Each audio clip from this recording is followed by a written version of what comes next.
Student, आज हम करेंगे वेवी कर्व मेथड। ये मोस्ट इम्पोर्टेंट चैप्टर टॉपिक है ये, जो आईआईटी में बहुत ज़्यादा लगभग हर चैप्टर में यूज़ करते हैं इस चीज़ को।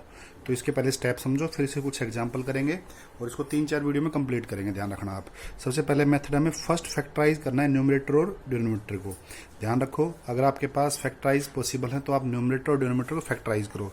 सेकेंड स्टेप याद रखना है, फैक्टराइज करने के बाद आपके पास x का जो कोफिशिएंट है तब को फैक्टराइज करने के बाद after factorize the coefficient of x is always positive होना चाहिए। मान लो मैं फैक्टर करने के बाद मेरे पास x प्लस 3 आ गया, तो यहाँ x का कोफिशिएंट क्या है? पॉजिटिव है।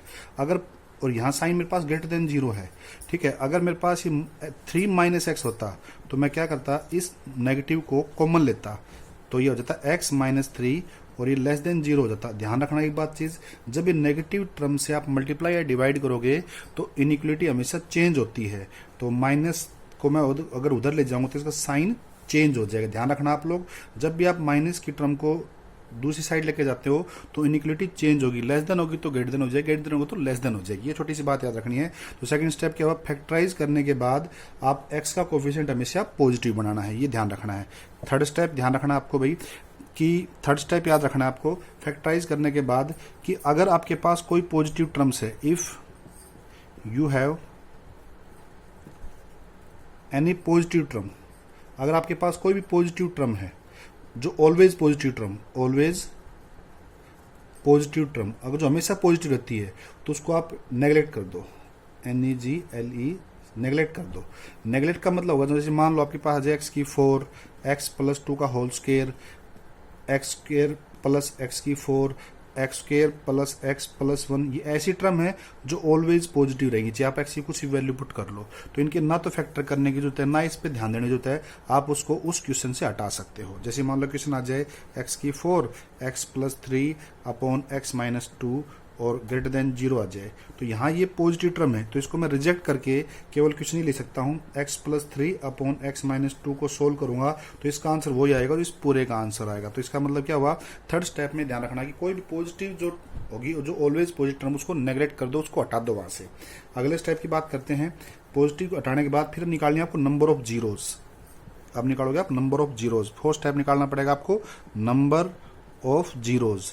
नंबर ऑफ जीरोज क्या होंगे कि आपके पास मान लो न्यूमरेटर में कुछ फैक्टर हैं। अगर न्यूमरेटर में आपके पास आता है x माइनस 3, x प्लस 2 या समथिंग कुछ ऐसे आ जाए, ठीक है, ये आ गया, तो इसके जीरोज निकालो। जीरो निकालने का तरीका होता है सभी फैक्टर को आप जीरो के इक्वल पुट कर दो। तो x माइनस 3 को अगर मैं जीरो पुट करता हूँ तो x की वैल्यू 3 आएगी।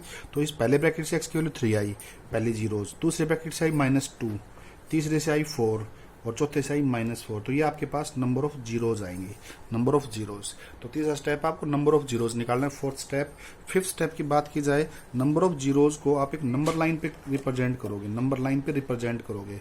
5 step, represents the zeros, represent the zeros into the number line। Number lines पे कैसे रिप्रेजेंट करेंगे, पहले लिखूंगा मैं यहाँ से सबसे छोटी वैल्यू कितनी, सबसे बड़ी छोटी इधर आएगी, हमें बड़ी छोटी ऐसे चलता रहना है यहाँ से भाई। सबसे बड़ी वैल्यू 4 है, फिर 3 है, फिर -2 है और फिर -4 है, ठीक है। ध्यान रखना इधर ये टर्म इन्फिनिटी तक जाती है और ये नेगेटिव इन्फिनिटी तक मिलेगी। इतना करने के बाद क्या करना आपको, यहाँ से हमेशा इधर से प्लस स्टार्ट करना है, plus minus plus minus plus, ये ध्यान रखना आपको, plus minus plus minus plus ध्यान रखना है। अब उसके बाद आपसे कहा जाए कि आप ग्रेटर देन बताओ, ग्रेटर देन का होता है ग्रेटर देन 0, मतलब पॉजिटिव बताओ। तो पॉजिटिव कहाँ कहाँ है, पॉजिटिव का पार्ट आएगा -इन्फिनिटी से -4, फिर यूनियन करेंगे, -2 से 3 करेंगे, फिर 4 से इन्फिनिटी करेंगे। यूनियन का मतलब तो इकट्ठा करना। अब उसके बाद एक छोटी सी बात और याद रखनी है कि कब कौन सा ब्रैकेट आएगा। ब्रैकेट के लिए क्या करेंगे, आपको एक बात याद रखो, अगर आपके पास कहीं पर ये इक्वल टू का साइन आए तो आप क्लोज ब्रैकेट लगाओगे, और वो भी सिर्फ न्यूमरेटर के ऊपर। ये मैं लिख के बता देता हूँ, चलो कोई बात नहीं। ये सारा तो हो गया है कि अब आगे क्या समझ, इसमें देखो जरा। इतना करने के बाद जैसे आपके पास कोई आता है, मान लो यही था, अगर न्यूमरेटर में की 0 हो, 4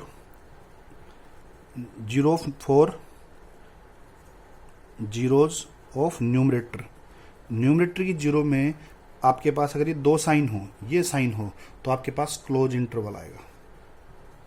क्लोज इंटरवल, ये वाला इंटरवल लगाना आपको, ये वाला क्लोज इंटरवल। अगर न्यूमरेटर में इक्वल लगा हो तो ये हो, तो अपने साइन हो तो न्यूमरेटर में। ध्यान रखना डिनोमिनेटर में कोई भी जीरोज है, फॉर डिनोमिनेटर में चाहे कोई भी वैल्यू हो, चाहे